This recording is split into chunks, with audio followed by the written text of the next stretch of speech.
Allow me to tell you of the history of this once majestic village as you enjoy the sights and sounds of another iBuild 85 creation.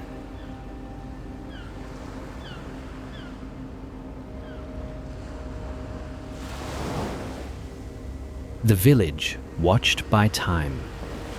They say the three sons of Heshem Gamma once crowned Gek-Kallos Village as the most beautiful settlement in the galaxy. Its architecture, arched aqueducts, marble-white colonnades, and domed halls echoed the grandeur of ancient Rome. Every building gleamed in pale stone, reflecting the triple sun heat back into the heavens. Even the ocean around it seemed calmer, as if the waves themselves respected the village's serenity. But beneath that serenity lay a history carved in secrets, betrayal, and something far older than the Gek. The god beneath the waves. Long before the first spawn, before the Gek rose to power, a god of the deep watched over Gek-Kallos. Legends say this being helped shape the village, raising its foundations from the ocean floor and calming the waters around it. In those days, the sea was silent and peaceful, and the villagers believed themselves blessed. But something happened, something so terrible that the entire chapter was erased from the Gek-Kallos history tablets. Only fragments remain. A brilliant Gek inventor, a forbidden technology, a power that belonged only to the gods. This inventor discovered how to control time. Not merely slow it or accelerate it, but freeze it. Lock objects into a moment that would never decay, never shift, never obey the universe again. The god of the deep was enraged.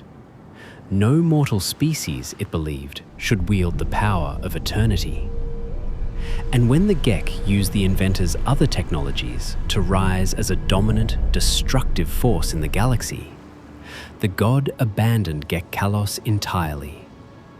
It sank into the deepest trench beneath the village, taking the form of a colossal kraken, a monstrous shadow waiting in the dark.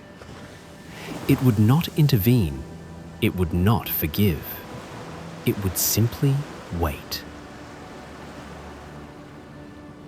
The first spawn and the fall. When the first spawn seized the castle at the heart of Gek-Kallos, they used it as a base of power. The Korvax, once enslaved by them, infiltrated their ranks and helped peaceful Gek undermine the occupation.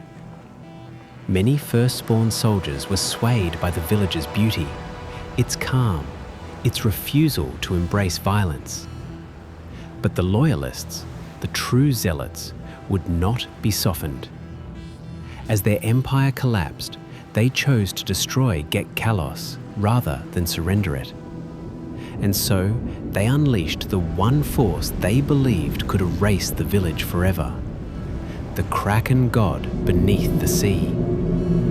They shattered the ancient seals and awakened the creature. The ocean roared, the sky darkened.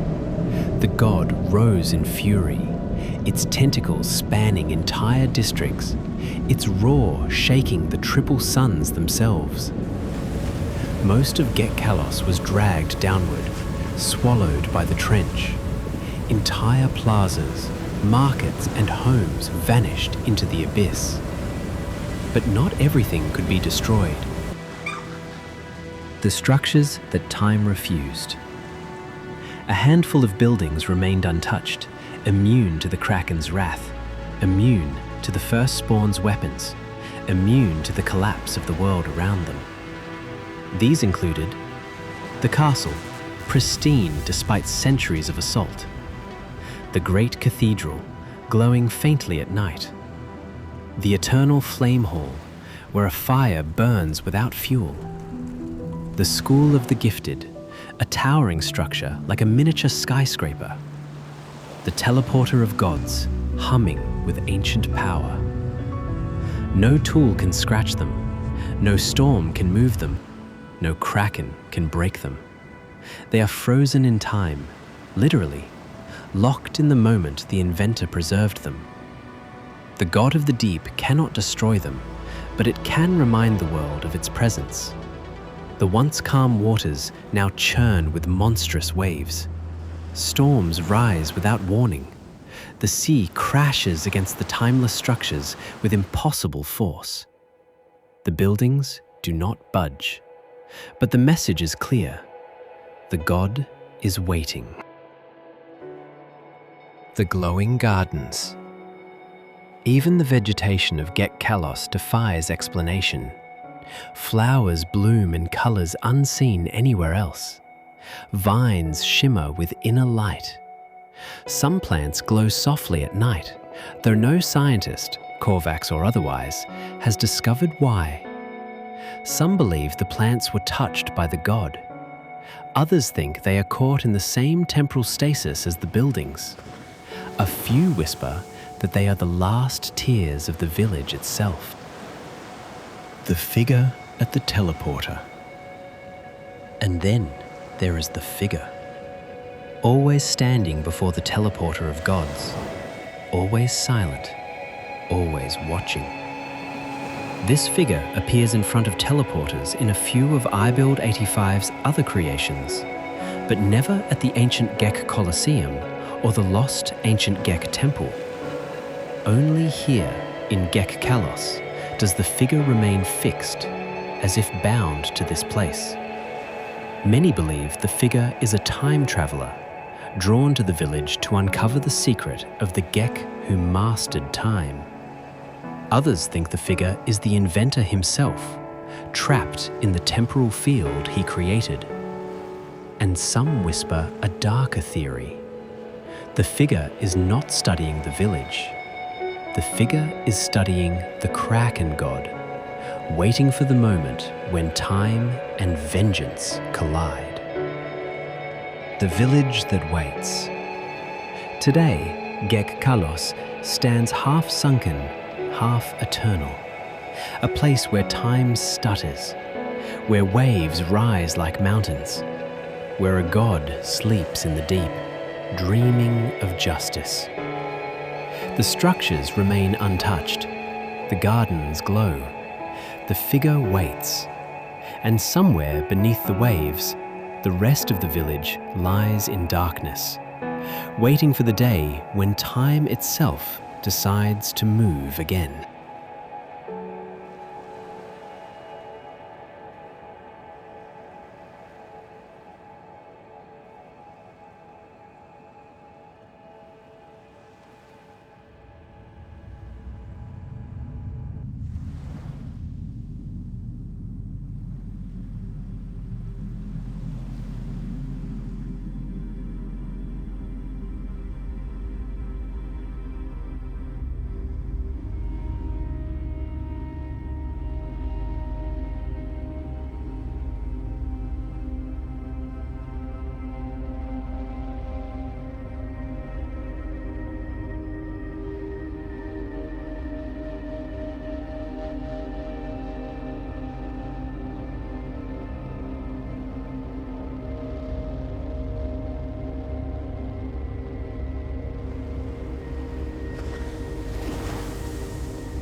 Now, for the moment you've all been waiting for.